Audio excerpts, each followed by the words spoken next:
Alors, cette petite séquence vidéo au cours de laquelle nous allons reparler de la théorie des cheveux, de la théorie des poils en un mot. Je vais continuer à sensibiliser les Africains.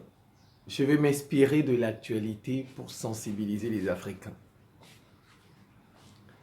Vous savez, ce matin, Vladimir Poutine a fait un discours d'une dizaine de minutes où il appelle à la mobilisation partielle des troupes russes. Parce qu'apparemment, l'Ukraine aurait gagné, il y a une contre-offensive, on va dire comme ça, ukrainienne. L'Ukraine aurait gagné 6000 km². Quand j'ai suivi ça, ce discours de Vladimir Poutine, je riais quand je suivais ça. Je riais, je disais, mais il n'a pas de conseiller, Vladimir Poutine. Il n'a pas de conseiller. Il ne voit pas. Il ne voit pas. Ses conseillers ne voient pas. Et pourtant, ils ont l'église orthodoxe. Dans l'église orthodoxe, ils sont tous barbus. Le patriarche Kirill est barbu. Pourquoi il ne prend pas conseil là-bas? Il regarde le patriarche. Pourquoi? Dans l'église orthodoxe, ils sont tous barbus, moustachus, ils ont beaucoup de cheveux. Je dis, ils ne voient pas. Les conseillers de Poutine ne voient pas. Poutine non plus ne voit pas. Poutine n'a pas besoin de faire une mobilisation, ni partielle, ni générale. Bon, déjà, la contre-offensive ukrainienne, ce n'est qu'une bataille qu'ils ont gagnée. Ils n'ont pas gagné la guerre. Ce n'est qu'une bataille. Ce n'est qu'une bataille. La Russie ne peut pas perdre la guerre. Elle ne peut pas perdre. Elle sera certainement mise en difficulté, mais elle ne peut pas perdre parce que la Russie a des armes nucléaires, a des armes chimiques. Il suffit que Poutine décide de faire comme Harry Truman. Vous voyez, Harry Truman, de la Seconde Guerre mondiale. Il met un terme à ça. Voilà, le président Harry Truman, l'États-Unis, des États-Unis, dont la Russie ne peut pas perdre. Si la Russie perd la guerre, c'est qu'ils ont voulu perdre la guerre. Maintenant, mais c'est quand même une solution extrême. Un pays qui a l'arme chimique, l'arme nucléaire, et qui, on sait, ce sont des guerres par procuration, hein. Ça c'est Russie OTAN, ça ce n'est pas aujourd'hui. La guerre là, c'est Russie contre OTAN, contre les États-Unis sur le sol ukrainien. Comme la guerre du Vietnam, c'était URSS, États-Unis sur le sol vietnamien. Comme Cuba, même chose, ce sont des guerres par procuration. Donc c'est pas, mais c'est pas sur le sol ukrainien. Voilà. Mais en fait, je vais parler aussi de Jeff Bezos, tout ça. Je vais parler de la Chine et Taïwan aussi. Sauf que bon, nous Africains, on ne comprend pas. Quand je vois parfois des Africains à quel point ils sont rasés, certains, surtout l'élite, chaque fois je pleure, je dis, notre chemin est long. Notre chemin, le minimum au moins, le minimum, c'est les cheveux. Il faut que toute l'élite africaine ait des cheveux.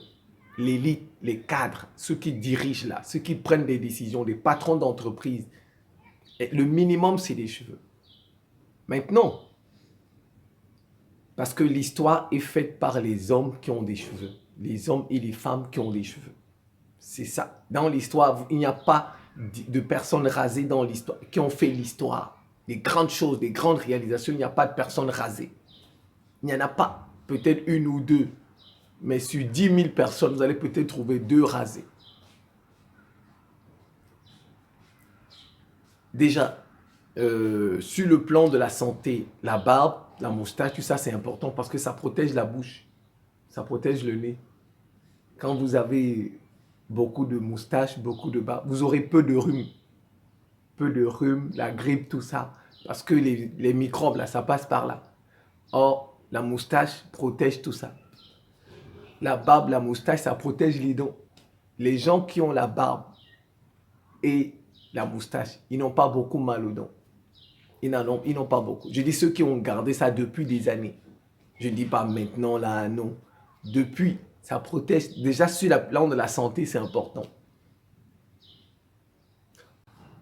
La barbe, quand vous êtes en conflit, prenons le Soudan du Sud, le président Salva Kiir. il s'en sort mieux que son rival Riek Machar. Il a tous ses cheveux, toute sa barbe, etc. N'est-ce pas? Regardez, la baie des cochons, 1962. 1962. Fidel Castro. Fidel Castro, c'est le seul président au monde qui a subi le plus de coups d'État. On lui a fait plus de 600 coups d'État, Fidel Castro, les États-Unis. Plus de 600 coups d'État. Fidel Castro n'est jamais tombé. Baie des cochons, 1962, attaque des États-Unis. On a attaqué Cuba, une île, comme Taïwan aujourd'hui, une île. Castro les a battus. Les États-Unis que vous voyez là, Castro les a battus. Ils ont attaqué Cuba. Toute l'équipe de Castro était barbue. On les appelait les Barbudos. Toute l'équipe de Castro était barbue. Quand vous êtes en guerre, il faut laisser la barbe. Quand vous êtes en guerre, il faut laisser la barbe. Poutine ne comprend pas ça. Il n'a pas besoin de faire des mobilisations générales. Non. Ou partielles. Il n'en a pas besoin. Il n'en a pas besoin. Si Poutine utilise l'arme atomique, ou bien j'ai dit c'est une guerre par procuration. C'est contre l'OTAN. C'est contre l'OTAN. Mais s'il arrive à utiliser l'arme nucléaire, c'est un peu un aveu d'échec. Ça veut dire que ses troupes sur le sol n'ont pas réussi à vaincre. C'est un peu un aveu d'échec. Voilà, c'est un peu un aveu d'échec. Et dans tout ça, c'est Zelensky. C'est la barbe de Zelensky. Dès que la guerre a commencé, Zelensky a commencé à garder sa barbe. Dès que la guerre a commencé, Zelensky a gardé sa barbe. C'est ça. Ça apporte la chance. Ça apporte la chance. C'est tout. Vous avez vu, Cuba a vaincu les États-Unis, la baie des cochons. Allons les Moudjahidines contre l'URSS. C'était toujours une guerre par procuration. Toujours une guerre par procuration, les Moudjahidines. Les Moudjahidines étaient soutenus par les États-Unis, la CIA, tout ça. Et la Russie, l'URSS a perdu. Et les Moudjahidines avaient les cheveux et la barbe. La Russie a été chassée de l'Afghanistan, l'URSS, dans les années 80 jusqu'en 85. C'est Gorbatchev qui a fait le retrait. Ils ont été chassés, vaincus. Vaincus. Les Moudjahidines avaient la barbe. Cherchez les photos. Ils avaient la barbe. Vous savez, c'est une défaite, c'est une défaite. Une défaite, c'est pas forcément tout. Regardez, au Mali, par exemple, la France est partie. C'est une défaite. C'est une défaite. C'est vrai, les Maliens n'ont pas fait la guerre tôt avec l'armée française, mais c'est une défaite. On les a chassés. On les a chassés. La défaite, c'est pas seulement prendre des armes et puis faire tôt. C'est une défaite. La Russie, l'URSS, à l'époque des Moudjahidines, ils ont gagné, ils ont occupé le terrain, mais ils ont fini par partir. Ils ont fini par un terrain qu'ils occupaient, ils ont fini par partir parce qu'ils ne s'en sortaient pas face aux Moudjahidines qui étaient dans les brousses, etc. Comme on dit. Ils ne s'en sortaient pas. L'histoire s'est répétée avec l'OTAN. C'est la même situation. Ce que vous voyez, l'OTAN a vécu en Afghanistan avec les talibans. C'est la même situation. Il y a des gens, ils ne connaissent pas l'histoire, ils racontent, ils font de la propagande. Moi, je ne fais pas de la propagande. Je prends les faits et je les analyse. L'histoire s'est répétée avec l'OTAN. L'OTAN a gagné en Afghanistan, on est d'accord. Les talibans ont été défaits. Comme les Moudjahidines ont été défaits par les Russes. Mais ils n'ont pas résisté 20 ans après parce qu'ils n'ont pas pu débusquer les talibans. Les talibans étaient dans les montagnes, tout ça. Et ils les terrorisaient. Donc, ils se sont dit, non, on ne peut pas. C'est une défaite. Quand vous occupez un territoire à 90% et après vous fuyez comme l'OTAN a fui, c'est une défaite, c'est tout. Comme les Russes, c'est Gorbatchev qui a fait le retrait. C'est Gorbatchev qui a fait le retrait des troupes russes. Mais ça a été difficile pour eux. Difficile, c'est une défaite. Tu ne peux pas vaincre quelqu'un qui a la barbe. C'est pas possible. Dieu ne nous a pas donné ça. Je dis dans un conflit. Dieu ne nous a pas donné ça gratuitement. C'est extrêmement difficile. Sauf si tu as une mission spéciale. Sauf si tu as une mission spéciale. Ça veut dire que tu n'as pas de barbe, tu n'as pas de moustache. Comme Poutine. Poutine a des cheveux. Comme Zelensky a des cheveux. Mais Zelensky a gardé sa barbe et sa moustache. Je ne venez pas me... C'est une guerre par procuration, on le sait. Mais c'est ça qui ça aide. Je donne l'exemple. Le Mali, Assimi Goïta, quand il est arrivé, il n'avait pas de soutien, n'est-ce pas? Sa barbe lui a donné la chance. Assimi Goïta n'a pas beaucoup, mais il n'a pas la tête nue en tout cas. Assimi Goïta n'a pas la tête rasée comme Jeff Bezos. Vous conviendrez avec moi. Assimi Goïta, certes, il n'a pas beaucoup de barbe comme... mais il a la barbe comme moi, mon niveau. Vous voyez? Donc il a cheveux, même si c'est peu, moustache et barbe. Quand il est arrivé, il n'avait pas de soutien. Il a eu la chance, il a fait venir les Russes. Tout ça, ça apporte la chance. Vous voyez, ça apporte la chance. Comme Zelensky, ça lui donne la chance. Les États-Unis le soutiennent. Et il a chassé, Assimi Goïta a chassé la France. C'est le seul président africain qui a chassé la France. Le seul. Il n'y a pas un pays africain qui a fait ça. Si oui, l'Éthiopie, lors de la colonisation. Ça, c'est l'Éthiopie. Mais alors, et l'Algérie, c'était la colonisation. Ça, c'était la colonisation. Mais aujourd'hui, là, dans les années 2000, le seul pays africain qui a chassé une puissance impérialiste, coloniale, c'est le Mali. C'est le Mali. Et il a un peu de cheveux. Bon, parce qu'il se rase, il ne met pas nu. Il a sa barbe et sa moustache. Ce n'est pas le cas de la Centrafrique, le Centrafrique, parce que le président Touadéra, il n'a pas vraiment chassé la France. Voilà, il n'a pas vraiment... c'est pas le cas, c'est pas comme le cas du Mali. C'est complètement différent. Partout où il y a barbe, et vous voyez, il y a ça. On peut continuer. Ok, continuons. Revenons sur les talibans. Les talibans ont chassé l'OTAN. Non, dites-moi, les talibans, est-ce qu'ils savent fabriquer un clou? Ils ne savent pas fabriquer un clou? Dites-moi, est-ce que les talibans sont disciplinés? Il y a des gens qui ne comprennent absolument rien, ils n'ont rien dans leur cerveau, ils disent que la guerre c'est une affaire de discipline. Dites-moi, les talibans sont disciplinés? Non, soyons un peu sérieux. Parfois dans la vie, il faut être sérieux. Est-ce que les talibans sont plus disciplinés que l'OTAN? Soyons sérieux dans la vie parfois. Les talibans là, est-ce qu'ils sont plus disciplinés? Est-ce qu'ils ont du matériel, le matériel de l'OTAN? Mais ils ont chassé l'OTAN. L'OTAN n'a pas tenu 20 ans. 20 ans après, ils ont abdiqué. Quand quelqu'un abdique, ça veut dire qu'il a perdu, il ne pouvait pas continuer. Il ne pouvait pas continuer. Il ne pouvait pas. C'est tout. Face aux talibans, ils ne voyaient plus, ils ne trouvaient plus. Ils ont abdiqué.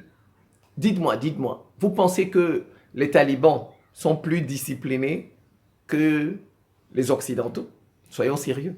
Les talibans sont plus disciplinés qu'eux. Vraiment, franchement. Les talibans, est-ce qu'ils savent fabriquer un clou? Est-ce qu'ils savent fabriquer un clou? Est-ce qu'ils ont un satellite? Est-ce qu'ils ont des drones? L'Occident a tout ça, mais l'Occident a capitulé. L'Occident a fui. Les talibans, ils ont juste leur barbe et beaucoup de cheveux. D'accord, n'est-ce pas? Ok, prenons l'Iran. Ça fait près de 50 ans qu'on veut faire tomber l'Iran. L'Iran s'en sort. Ils ne peuvent rien. Ils n'arrivent pas. Ils n'arrivent pas. Voilà. 50 ans qu'ils veulent faire. Ils ont fait Iran, Irak, la guerre, blablabla. L'Iran tient. Et bientôt, l'Iran aura sa bombe atomique. Bientôt, l'Iran aura sa bombe nucléaire. Les Iraniens, beaucoup de cheveux, beaucoup de barbe, beaucoup de moustaches. L'OTAN, l'Occident ne s'en sort. Tu ne peux pas t'en sortir face à un peuple. Je dis un peuple qui a les cheveux, la moustache et la barbe. Tu ne peux pas. Tu ne peux pas. Voilà, il y a des faits. Je donne des exemples avec des exemples. Il faut me donner des contre-exemples. Ne venez pas me dire des commentaires idiots des bébés. Ta théorie là, elle est idiote. Ça, c'est pas des commentaires. Quand vous voulez contester quelqu'un, argumenter, j'ai donné des arguments, donnez-les avant, contrer ce que je dis. C'est comme ça qu'on fait. C'est comme ça. On continue. Prenons, maintenant, je dis, dans tout ça, il y a la mission. Il y a la mission. Avant de parler de la mission, allons dans l'histoire. L'Empire romain. Qui a défait l'Empire romain? Ce sont les barbares. Ce sont les barbares. Que disaient les Romains? Les Romains disaient, vous n'êtes pas civilisés. Les Romains disaient, les gens qui gardent la barbe, les cheveux, tout ça ne sont pas propres, ne sont pas civilisés. Les Romains disaient ça. Les Romains avaient commencé à se raser. Et ils ont été vaincus par les barbares. C'est pourquoi vous voyez, ça c'est écrit dans les livres d'histoire. Prenez même les livres d'histoire de la classe de 4e, programme français, c'est écrit dedans. Programme français, si ce n'est pas la classe de 4e, 5e, c'est pourquoi vous voyez les Européens ont commencé à garder beaucoup de cheveux. Depuis la chute de l'Empire romain. Depuis la chute de l'Empire romain. Parce qu'ils avaient remarqué que les barbares avaient beaucoup de cheveux, beaucoup de barbe, et ils ont vaincu l'Empire romain. C'est pourquoi vous voyez les Européens ont gardé leurs cheveux. Ils se taillent les cheveux, les Occidentaux en tout cas. Ils se taillent les cheveux, ils ne les rasent pas. Ça. Bon, maintenant c'est la mission. Il y a la mission aussi. Avant de continuer il y a la mission. La mission. La mission, peut-être Poutine va gagner s'il a la meilleure mission. Parce que la mission de Poutine, c'est un monde multipolaire, un monde équilibré. Pas un monde dominé par un seul pôle qui dicte à tout le monde, selon ses intérêts, ce que les autres doivent faire. Voilà. Donc, Poutine pourrait gagner sans laisser sa barbe, sans laisser sa moustache, parce que, d'abord, premièrement, il a l'arme nucléaire. Mais je dis, s'il emploie l'arme nucléaire, c'est un aveu d'échec. C'est un aveu d'échec parce qu'en face, il n'y a pas l'arme nucléaire. En fait, du moins, l'Ukraine n'a pas d'arme nucléaire. Voilà. C'est vrai, c'est une guerre par procuration, ça on le sait. Mais maintenant, si les États-Unis donnent l'arme nucléaire à l'Ukraine, la Russie a le droit d'utiliser. Mais je dis,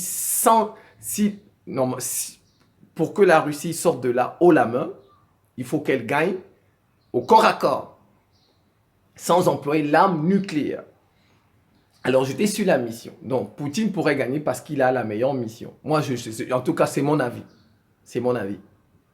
Un monde multipolaire, un monde où les gens ont le choix. Ça, c'est la meilleure mission. Prenons par exemple l'Empire ottoman. L'Empire ottoman a défait l'Empire romain d'Orient. L'Empire romain d'Orient. Là, c'était la mission parce que l'islam devait se répandre. Ça, c'est la mission. Donc, qu'on ait cheveux ou pas cheveux, ou barbe, etc. Si vous avez en face de vous quelqu'un qui a une mission divine, il va vous vaincre. Voilà, il va vous vaincre. L'Empire, la religion, l'islam devait se... L'Empire ottoman fait partie des empires qui ont répandu l'islam à travers, on va dire, l'Afrique du Nord, etc. Voilà. Donc, on peut penser que si l'Empire ottoman a vaincu l'Empire romain d'Orient, ce qu'on appelait l'Empire byzantin, c'était pour permettre à l'islam de se répandre. Mais ensuite, vous avez vu, le christianisme, à son tour, a pris sa revanche, l'Angleterre. Mais les Anglais n'avaient pas la tête nue. Et bon, vous convient, de toutes les façons, que ce soit les Byzantins et que ce soit les Ottomans, ils n'avaient pas la tête nue. Ça, je ne sais pas s'il y avait les photos, mais bon, la tradition, ça montre, ça prouve. Même aujourd'hui, quand vous les voyez, ils n'ont pas la tête nue. Les Byzantins, là, les Turcs, ces peuples n'ont pas la tête nue. Quand je dis les empires ottomans, l'empire byzantin, regardez tous ces pays-là. C'est des gens qui n'ont pas la tête nue. N'est-ce pas? Vous conviendrez avec moi. Ils n'ont pas cette culture-là de la tête nue. On n'a pas besoin d'avoir les photos de l'époque. Il n'y avait pas la photographie. Il n'y en avait pas pour avoir des photos, etc. Mais bon, il y a ce qu'on appelle le principe d'actualisme. Le principe d'actualisme en science. Ça veut dire que ce qui a été le sera aujourd'hui. Donc, vous pouvez voir un peuple aujourd'hui, sa façon d'être aujourd'hui, et vous dites c'est comme ça qu'il était il y a de cela peut-être 2 ou 3 siècles. Je dis 2 ou 3 siècles, je ne peux pas dire 1000 siècles. Voilà. Donc, si les Ottomans que vous voyez aujourd'hui, les Turcs là, ont des cheveux, on peut penser que quand ils gagnaient l'Empire byzantin, ils avaient des cheveux. On peut aussi penser que les Byzantins là, l'Empire romain d'Orient, quand on les voit aujourd'hui, les gens de cette région là, ils ont toujours des cheveux. Donc, à cette époque, pour gagner un peuple qui a des cheveux, il faut en face un peuple qui a des cheveux. Bon, maintenant, ensuite, l'Empire ottoman a été vaincu par l'Angleterre et la France. L'Empire ottoman a été vaincu par l'Angleterre. Mais regardez aujourd'hui les Anglais, les Français. Est-ce qu'ils ont la tête nue? Déjà même, c'était en 1919. L'Empire ottoman est tombé en 1919, je pense, ou 17. Nous étions même encore en pleine Première Guerre mondiale. Il y avait le phénomène comment on les a appelés, les barbus. Ceux qui étaient dans les tranchées, là, ils avaient la barbe et les cheveux. Les Occidentaux ne se rasent pas. Ça, vous n'allez pas voir. Prenez même les photos, je ne sais pas s'il y avait la photo. Prenez les photos de Abraham Lincoln, de George Washington. Vous ne verrez pas qu'ils ont la tête nue. À la limite, vous verrez qu'ils sont chauves. Donc, il n'y a pas de... Ces gens-là ne se rasent pas. Ils n'ont pas la culture du rasage. Donc, pour vaincre un peuple qui ne se rase pas, en face, vous aurez un peuple qui ne se rase pas aussi. C'est tout. Voilà, si l'Empire britannique et français ont vaincu l'Empire ottoman, l'Empire français et britannique n'avaient pas la tête nue. Vous ne pouvez pas me montrer une photo des Français. Napoléon n'avait pas la tête nue. Les rois de France, tout ça, les rois d'Angleterre, Henri, tout ça, n'avaient pas la tête nue. Ils n'avaient pas la tête nue face aux Ottomans. Voilà, donc là, c'était la mission. Quand vous avez la mission, vous pouvez vaincre tout le monde. Parce que je pense qu'ils avaient la mission de répandre le christianisme. Parce que de toutes les façons, il faut un premier. Vous voyez, il faut un premier dans le monde. Il faut quelqu'un. C'est comme dans une classe, même dans une famille. Il y a toujours un enfant qui naît le premier. Donc, dans notre planète, il y aura toujours des premiers. Donc, c'est quelque chose peut-être pour prouver que le christianisme est supérieur à toutes les autres religions. Que ceux qui défendent le christianisme seront plus forts. C'est peut-être une preuve, ça, que la Grande-Bretagne, la France, ait vaincu l'Empire ottoman. Donc le christianisme a vaincu l'islam. On peut dire c'est peut-être pour montrer, puisque la preuve, jusqu'à présent, les plus forts de la planète sont les pays où le christianisme domine. Donc ça c'est peut-être la raison, la mission. C'est peut-être la mission. Bon, mais mettons la mission de côté. On peut continuer. Qui a donné toutes les victoires de la Russie sur le terrain? Mariupol, qui a gagné Mariupol? Ce sont les Tchétchènes. Ce sont les Tchétchènes. Vous allez me dire que les Tchétchènes sont plus disciplinés que les Russes, l'armée russe. Non, dites-moi, les Tchétchènes. Les Tchétchènes, Mariupol, toutes les villes que vous voyez là, Louhansk, Donetsk, ce sont les Tchétchènes qui ont remporté ces villes. Les soldats tchétchènes. Ils sont plus disciplinés que les soldats russes. Je me demande. Est-ce qu'ils ont plus d'armes que les soldats russes? Ils sont plus disciplinés que les soldats ukrainiens. Je vous demande. Est-ce qu'ils sont plus disciplinés que l'OTAN qui soutient l'Ukraine? Parce que là-bas, il y a des soldats états-uniens. Il y en a là-bas sur le sol. Il y en a. Est-ce qu'ils sont les Tchétchènes là? Mais ce sont les Tchétchènes qui ont donné toutes les victoires aux Russes. Toutes les victoires. Les Tchétchènes ont beaucoup de cheveux, beaucoup de barbe. Et quand ils ont pris des congés, parce que les Tchétchènes, ils ont pris des congés. Ils ont pris des congés. Ça a été dit sur le site de RT, Russia Today, je pense. Ils ont dit ça. Les Tchétchènes, après les conquêtes de cette ville, ont pris les congés. Ils sont rentrés chez eux en Tchétchénie se reposer. Aller se reposer, c'est là où la Russie a commencé à avoir la contre-offensive ukrainienne là. C'est là où la Russie a commencé à avoir des difficultés. Et le président tchétchène a dit, il va renvoyer ses soldats. Dites-moi, les Tchétchènes sont plus équipés que l'OTAN. Je veux savoir, est-ce qu'ils sont plus disciplinés que l'OTAN? Est-ce qu'ils sont plus équipés que l'armée russe? Non, c'est parce qu'ils ont des cheveux et la barbe. C'est tout. C'est tout. Il n'y a pas d'exemple. Il n'y a pas d'exemple dans l'humanité où on a vaincu des peuples qui n'ont pas de cheveux, qui n'ont pas de barbe. Il n'y a pas d'exemple. Vous ne pouvez pas me donner. Si vous voyez un peuple qui a vaincu un autre peuple, les deux ont les mêmes caractéristiques. Ils ont des cheveux. Le Japon a vaincu la Russie après, en 1905. Les Japonais n'ont pas la tête nue. Les Russes non plus n'ont pas la tête nue. C'est comme ça. Les Japonais ont des cheveux, les Russes ont des cheveux. Voilà, à la limite, c'est comme ça. Mais vous aurez tout, c'est comme ça. Alors, je continue. En Syrie, les Russes sont là-bas, n'est-ce pas? Il y a deux camps. En fait, c'est toujours des guerres par procuration. Les Russes soutiennent Bachar al-Assad. L'Occident soutient les autres, les Daesh, tout ça, ceux qui vont... en tout cas, l'opposition syrienne, ceux qui luttent contre Bachar al-Assad. Bon, les Russes là-bas ne sont pas rasés. Les Russes n'ont pas la culture du rasage. Vous n'allez pas voir sur 10 militaires russes, vous ne verrez pas les 10 rasés. C'est peut-être 1 ou 2 qui sont rasés. Et je tiens à vous rappeler que ceux qui sont sur le terrain, ce sont les gens du Hezbollah. Ceux qui sont sur le terrain, Comme vous voyez le terrain comme ça là qui combattent, ce sont les gens du Hezbollah. Tous sont barbus, ont des cheveux, des moustaches. Et ils combattent Daesh qui a des cheveux et des moustaches. Hezbollah. Comme les Tchétchènes en Ukraine. Comme les Tchétchènes en Ukraine. Donc, il y a toujours ça en face. S'il n'y avait pas le Hezbollah en Syrie, Bachar al-Assad serait tombé. Bachar al-Assad serait tombé. C'est le Hezbollah qui soutient, qui a fait tout le travail sur le sol. Sur le sol, c'est le Hezbollah qui a fait tout le travail. Et il suffit de regarder le patron du Hezbollah. Il est barbu. Si le patron est barbu, ses partisans sont barbus. Comme le président tchétchène est barbu, ses partisans sont barbus. C'est tout. Les djihadistes, tout ça, ils ont perdu. Oui. Comme je vous ai dit, c'est la mission. C'est le projet qu'ils ont. Le projet. Quel projet ont-ils? Ça compte, la mission. Est-ce qu'ils ont une mission? Regardez leur comportement et regardez celui des talibans. Les talibans se comportent un peu, c'est des gens qui veulent être un peu, on veut dire, civilisés, les talibans. Mais les Daesh, là, c'était pas des gens civilisés. Ils vont tuer toutes les minorités, ceux qui ne sont pas musulmans, ceux qui sont, vous voyez, il y a aussi la mission. Vous voyez, c'est pourquoi, mais bon, vous conviendrez quand même qu'en Syrie, ils n'ont pas la tête nue. C'est vrai, le président syrien n'a pas mais sur le sol, là, vous avez, sur le territoire, le sol, les gens, les Libanais, là, comment on appelle, de Nasra, le Hezbollah. Qui a donné la victoire à la Syrie en Syrie? C'est le Hezbollah. Regardez Nasrallah. Nasrallah, il a quoi? Le patron du Hezbollah. Les combattants, c'est les combattants du Hezbollah. Comme vous voyez les Tchétchènes. Les Tchétchènes, vous voyez, toujours la barbe. Toujours la barbe. Il y a toujours les poils. Il y a toujours les poils. Qui a donné la victoire à Bachar al-Assad? À Bachar al-Assad en Syrie. Ils ont battu Daesh.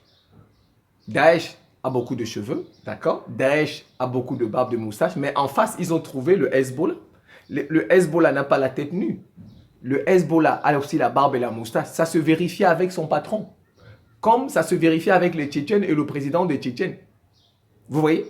Bachar al-Assad a des cheveux, mais il n'a pas de barbe. Mais il se fait aider par des gens barbus et moustachus. Comme Vladimir Poutine n'a pas de moustache et de cheveux, mais il se fait aider par des Tchétchènes qui sont moustachus. Vous voyez, dans tous les cas, il y en a toujours. Il y en a. Et en plus, pourquoi Daesh a perdu? Parce que Daesh a un mauvais projet, très mauvais projet. Daesh va liquider tous ceux qui ne sont pas de sa foi. Voilà. Mais en face, Daesh a trouvé des gens qui sont comme lui, qui ont la barbe. Le Hezbollah n'a pas la tête nue, n'est-ce pas? Ce sont les partisans, les combattants du Hezbollah qui ont donné la victoire à Bachar al-Assad en Syrie. C'est tout. C'est tout. Il n'y a pas en face. Vous mettez toujours en face des gens qui ont des barbes, sauf s'ils ont une mission spéciale, mission divine. C'est tout. C'est tout. Maintenant, je vais terminer par la Chine. Donc, la Chine, si la Chine attaque Taïwan, la Chine va gagner. Tout de suite. Parce que Taïwan, son président est une femme. Donc, ils ont une femme présidente. Les femmes n'ont pas de barbe. Elles n'ont pas de moustache. L'histoire le montre. Toutes les femmes qui ont fait la guerre ont presque perdu. Presque toutes les femmes. Peut-être une ou deux exceptionnellement. Regardez, Jeanne d'Arc a perdu face aux Anglais. Toutes les femmes, l'histoire de l'humanité, presque sur 10 femmes, 8 ont perdu la guerre. 8 ont perdu la guerre. Donc, si la Chine attaque maintenant Taïwan, la Chine va gagner. Même si on sait que ce sera les États-Unis qui vont faire la guerre. Mais la Chine va gagner. Parce que à Taïwan, ils ont une femme présidente. Donc, au moins, ce que les Taïwanais peuvent faire, c'est changer leur président déjà. Mettre un homme. Parce qu'au moins, l'homme pourra garder la barbe. Il pourra garder la barbe. Et si le président chinois fait aussi l'erreur, comme Poutine, de ne pas garder sa barbe, bon, maintenant, est-ce qu'ils ont la bonne mission? Je ne sais pas. Si la Chine a la bonne mission, la Chine va gagner. Va gagner Taïwan. Mais déjà, si la Chine attaque tout de suite, la Chine va vaincre Taïwan parce que c'est une femme qui est présidente. L'histoire de l'humanité le montre. Sur 10 femmes qui ont fait la guerre, 8 ou 9 ont perdu. 8 ou 9 ont perdu. Donc, que doivent faire les Taïwanais? C'est changer leur président déjà. Mettre un homme. Parce que lui, au moins, avec le soutien des États-Unis, plus la barbe qu'il va garder, il pourra tenir. Voilà. Donc, voilà, il faut...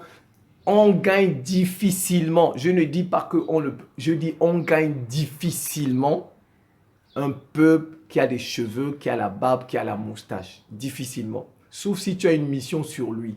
Et le plus souvent, pour gagner un peuple qui a des cheveux, en face, vous avez un peuple qui a des cheveux. Pour gagner un peuple qui a la moustache et la barbe, en face, vous avez un peuple qui a la moustache et la barbe. Ça se vérifie en Syrie, le Hezbollah et Daesh. Ça se vérifie en Russie. Les Tchétchènes ont la barbe et la moustache. Ce sont eux qui ont donné toutes les victoires. Donc, Poutine n'a pas besoin de mobilisation générale ou partielle. Il n'en a pas besoin. Ni d'employer l'arme atomique. Il n'en a pas besoin. Il garde seulement un peu ça. Un peu. Et ça. En 2 semaines, il termine cette guerre. Ou du moins, s'il ramène les Tchétchènes, comme ils vont revenir, il va gagner. Je vous dis, je veux d'abord vous donner les conditions où les gens barbus ont peut-être perdu. Soit celui-là qui avait les cheveux barbus, tout ça, il a perdu.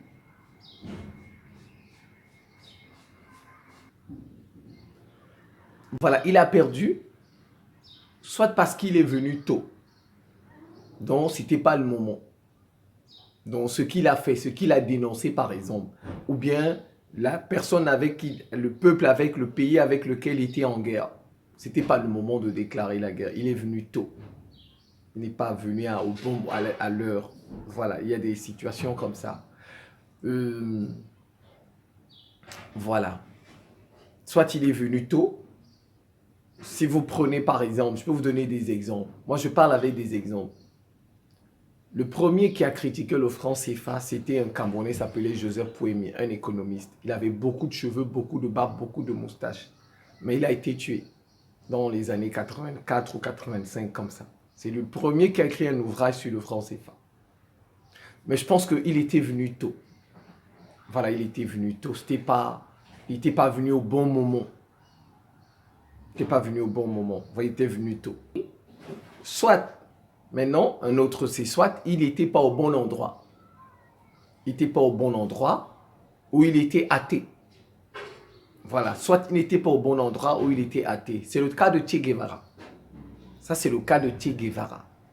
Che Guevara était marxiste-léniniste, donc athée. La religion, c'est le pion du peuple. Il ne faut pas l'oublier, les marxistes, Karl Marx. Donc, vous voyez. Et Che Guevara, parce qu'il a aidé Castro. Che Guevara a participé à la révolution à Cuba. Castro, ils étaient tous barbus. Mais après, Che Guevara est parti en Bolivie. Continuer la révolution. Donc ça a marché. Alors, il n'est pas cubain. Che Guevara est argentin. Il est argentin. Donc, soit c'est parce que Che Guevara n'a pas réussi, parce que Che Guevara a été exécuté après. Soit c'est parce qu'il était athée, ou il n'était plus au bon endroit. Il n'était plus au bon endroit. Parce que, normalement, il a aidé Cuba, n'est-ce pas? Les Cubains, Castro. Il devrait retourner chez lui en Argentine, porter la révolution, mais il n'a pas fait. Il n'a pas fait. Il est allé en Bolivie. Et c'est en Bolivie qu'on l'a tué. Che Guevara, c'est en Bolivie qu'on l'a tué. Donc, soit il n'était pas au bon endroit, la Bolivie, parce que tu ne peux pas continuer à aller porter la révolution chez les autres, et chez toi-même, qu'est-ce que tu fais? On peut se poser la question, n'est-ce pas? Soit il était athée, parce qu'il devait répandre l'athéisme, là, il devait combattre contre Dieu. C'est vrai, il a tous les poils, barbus, tous ses cheveux, tout, mais il combattait contre Dieu. Donc, soit il était au mauvais endroit, soit il était athée.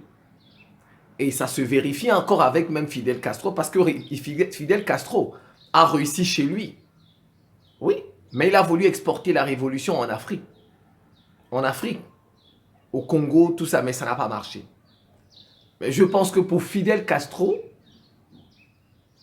c'est l'athéisme. Non, pourquoi ça n'a pas marché en Afrique? Parce que ça a marché à Cuba. Donc, en fait, un barbu qui doit réussir, un barbu qui a des cheveux, parce qu'ils ont tous des cheveux, Fidel Castro, il doit soit ne pas être athée, et soit il doit être au bon endroit, c'est-à-dire il doit faire ça chez lui. Voilà. Parce que Castro a réussi chez lui, bien qu'il ait été athée. Vous voyez, Castro a réussi chez lui, bien qu'il soit athée. Castro était marxiste, communiste. Mais c'est quand il a voulu exporter. Vous voyez, ça n'a pas marché. Bon, soit on peut se dire, Castro n'a pas marché à l'extérieur parce qu'il était athée, il devait répandre l'athéisme. Che Guevara n'a pas réussi en Bolivie. Peut-être il aurait dû aller faire ça chez lui en Argentine. Et aussi peut-être l'athéisme. Donc, vous voyez, quand un barbu ne réussit pas, il y a parfois tout ça. Ou bien, sa mission est finie. Le barbu, sa mission est finie. Moi, je suspecte un peu la mort de Jerry Rawlings. Moi, je suspecte un peu la mort de Jerry Rawlings. Parce que Jerry Rawlings, le Ghana, il a fait 3 ou 4 coups d'État. Il ne lui est rien arrivé. Il était barbu, il avait les cheveux, regarde. Rien. Rien n'est arrivé. Rien. Mais sa mort dernièrement, là, il avait toujours... Mais bon, la mission était finie, je pense. Mais je suspecte un peu sa mort. Je suspecte. Je ne suis pas sûr qu'il soit mort parce que, regardez le contexte. Avec la crise du Mali, avec... je suspecte. Vous voyez, donc, Jerry Rawlings, par exemple, on peut dire que sa mission était peut-être déjà finie. Voilà. Donc, voilà les conditions. Ou bien le barbu a commencé à se raser. Voilà. Le barbu a commencé à se raser. C'est le cas de Jonas Savimbi. Jonas Savimbi a commencé à se raser.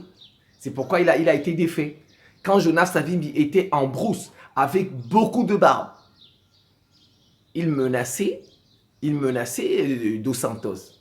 Mais c'est quand on lui a dit dans les années 85 qu'il faut être présentable, tu te rases, tout ça, parce que tu dois rencontrer Ronald Reagan, le président des États. Regardez, cherchez les photos sur Google, vous allez voir. C'est là où il a commencé à faiblir. Donc vous voyez, voilà un peu les conditions dans lesquelles les personnes barbues qui ont des cheveux perdent. Voilà un peu. Et puis pour terminer aussi, j'ajouterais par exemple la fortune. La fortune. Regardez Jeff Bezos. Finalement, il a été battu par tout le monde. Jeff Bezos est rasé. Il n'a ni barbe, ni moustache, ni barbe. Il a été vaincu par tout le monde. Regardez. Bill Gates. Bill Gates. Vous avez vu Bill Gates? Il a beaucoup de cheveux. Il n'a pas de moustache, il n'a pas de barbe. Mais Bill Gates a été l'homme le plus fort, l'homme le plus riche du monde durant 20 ans. 20 ans sans discontinuer. 20 ans. Sans discontinuer. On n'a pas dépassé Bill Gates. Il n'y a pas quelqu'un qui a dépassé Bill Gates durant 20 ans. Quand il était patron de Microsoft. Quand on l'a dépassé, c'était une fois pour toutes. Et justement, c'est Jeff Bezos qui l'a battu. Quelqu'un qui est nu, qui a la tête nue. Mais Jeff Bezos n'a pas fait 4 ans. Regardez déjà la durée. La durée. Bill Gates a été durant 20 ans, il a des cheveux. Jeff Bezos a fait 4 ans. Et on va dire, en 5 ans, il a été battu par des gens qui ne sont même pas états-uniens. Regardez, parce que durant les 50 dernières années, les hommes les plus riches du monde étaient des États-Uniens. C'est tout, des États-Unis.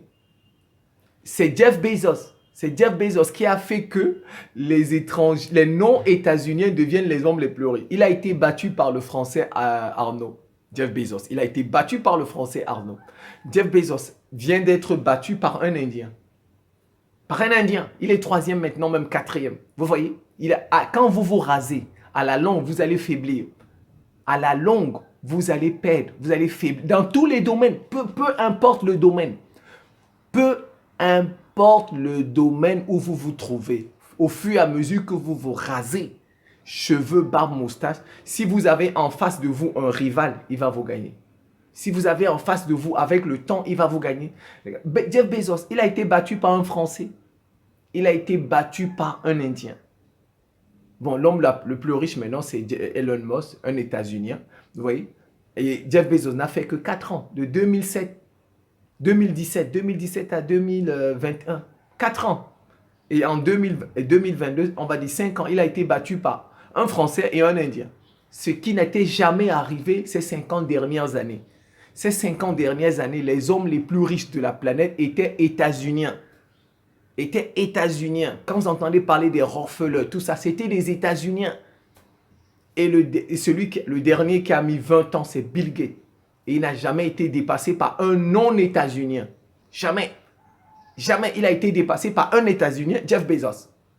Mais Jeff Bezos, Vous voyez, c'est comme ça. Dans tous les domaines. Bon, je pense que je vais m'en tenir. Et si vous voulez même le tourisme spatial, il a été battu par un Britannique, Richard Branson. C'est Jeff Bezos qui avait annoncé le premier qui va faire le tourisme spatial, mais un Britannique l'a vaincu, Richard Branson. L'histoire de l'humanité est faite par les hommes qui ont les barbes, cheveux et moustaches. C'est comme ça. Dieu n'a pas donné ça gratuitement, que c'est du jeu, vous jouez avec ça. Dieu, non, c'est pas le hasard.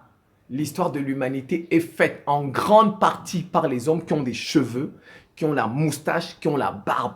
Si vous regardez les 1000 hommes ou bien les femmes, c'est des gens qui ont beaucoup de cheveux, beaucoup de barbe, beaucoup de moustaches. Voilà. Bon, les femmes, elles n'ont pas de moustache et n'ont pas de barbe. Elles ont moins de testostérone. C'est parce que c'est la testostérone qui donne tout ça, qui donne moins de force. C'est pourquoi Taïwan doit changer sa femme. En ce moment, il faut que Taïwan change la présidente. Absolument. Si la Chine attaque aujourd'hui, Taïwan va perdre. Même si Taïwan est soutenu par les États-Unis. C'est la fin de cette petite séquence vidéo. Je vous remercie pour votre attention et à très bientôt.